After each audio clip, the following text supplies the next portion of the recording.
তপস্যাকালের প্রথম সপ্তাহ শুক্রবার। প্রথম পাঠ প্রবক্তা এজেকিয়েলের গ্রন্থ 18 অধ্যায়, পদ সংখ্যা 21 থেকে 28। ভগবান পাপের মৃত্যু চান না, তিনি চান যেন তার মন পরিবর্তন হয়। একদিন আমার প্রতি উচ্চারিত হল ভগবানের এই বাণী, দুর্জন যদি তার সমস্ত পাপকর্মের পথ ছেড়ে ফিরে আসে, সে যদি আমার সমস্ত বিধি নির্দেশ মেনে চলে আর ন্যায় ধর্ম পালন করে, তাহলে সে কিন্তু বাঁচবে, মরবেই না। সে যে সমস্ত অন্যায় করেছে তার কোনোটারই কথা আর মনে রেখে তাকে অভিযুক্ত করা হবে না। সে ধর্ম পালন করেছে বলেই বেঁচে থাকবে। আমি কি দুর্জনের মৃত্যু কখনো চাইতে পারি? এই কথা শোনাচ্ছেন স্বয়ং প্রভু ভগবান। আমি কি বরং এই চাই না যে দুর্জন তার অমন আচরণ ছেড়ে ফিরে আসুক আর বেঁচেই থাকুক? এদিকে ধার্মিক মানুষ যদি তার ধর্মাচরণের পথ থেকে সরে যায়, সে যদি কোনো কুকর্ম করে দুর্জনের মতোই ওই সব জঘন্য ক্রিয়াকাণ্ড করে, তাহলে সে কি কখনো বাঁচতে পারে? না। সে যে সমস্ত সৎকর্ম করেছে তখন তার একটিও আর মনে রাখা হবে না। সে তো অবিশ্বস্ত হয়েছে, পাপ করেছে, তাই সে মরবেই। তবুও তোমরা কিনা বলে থাকো ভগবানের আচরণ অসঙ্গত। তাহলে শোনো ইসরায়েল বংশের মানুষেরা, সত্যি কি আমারই আচরণ অসঙ্গত? বরং তোমাদেরই আচার আচরণ কি অসঙ্গত নয়? কোনো ধার্মিক মানুষ যদি তার ধর্মাচরণের পথ থেকে সরে যায়, সে যদি কোনো কুকর্ম করে আর তাতে মরেই যায়, তাহলে সে তো তার সেই কুকর্মের জন্যেই মরে।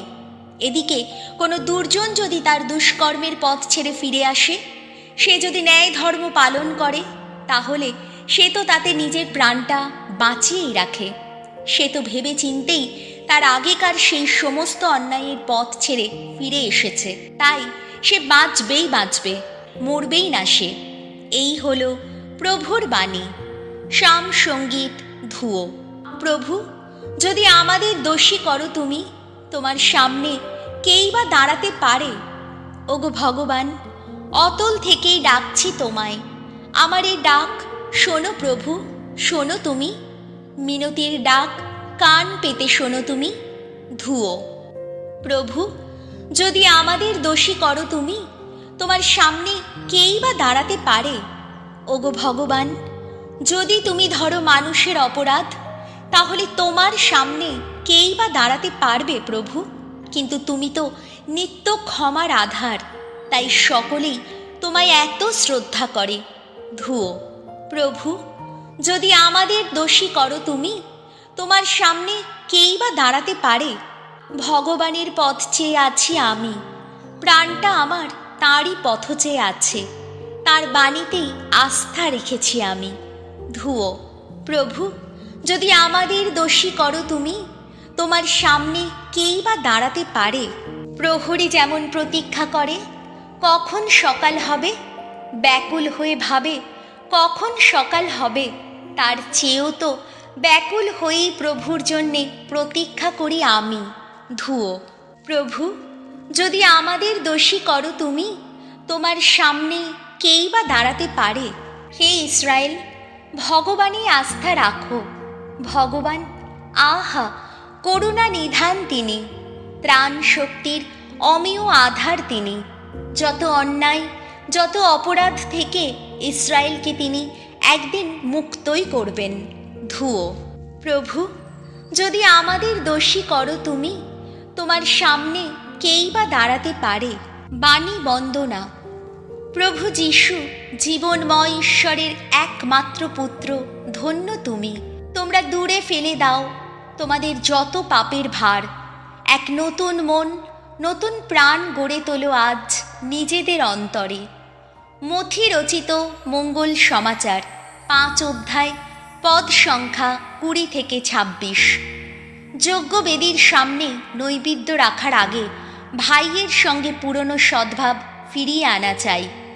যিশু একদিন তার শিষ্যদের বললেন, আমি তোমাদের বলে রাখছি, শাস্ত্রী ও ফরিসীদের চেয়ে তোমাদের ধর্মনিষ্ঠা যদি গভীরতর না হয়, তাহলে তোমরা কিন্তু কখনোই স্বর্গরাজ্যে প্রবেশ করতে পারবে না। তোমরা শুনেছ যে প্রাচীনকালের মানুষদের এই কথা বলা হয়েছিল, হত্যা করবে না। যে কেউ হত্যা করবে তাকে তার জন্যে বিচার সভায় জবাবদিহি করতে হবে। কিন্তু আমি তোমাদের বলছি, যে কেউ নিজের ভাইয়ের ওপর রাগ করবে তাকে তার জন্যে বিচার সভায় জবাবদিহি করতেই হবে। আর ভাইকে যে অপদার্থ বলবে তাকে তো মহাসভাতেই জবাবদিহি করতে হবে। আর যে তাকে পাষণ্ড বলবে তাকে নরকের আগুনেই জবাবদিহি করতে হবে। কাজেই তোমার নৈবেদ্য যজ্ঞ বেদিতে উৎসর্গ করতে গিয়ে সেইখানে যদি তোমার মনে পড়ে যায় যে তোমার বিরুদ্ধে তোমার ভাইয়ের কোনো অভিযোগ আছে, তাহলে সেখানে যজ্ঞবেদীর সামনে তোমার নৈবেদ্য ফেলে রেখেই ফিরে যাও। আগে ভাইয়ের সঙ্গে পুরনো সদ্ভাব ফিরিয়ে আনো, তারপরেই এসো তোমার ওই নৈবেদ্য উৎসর্গ করতে।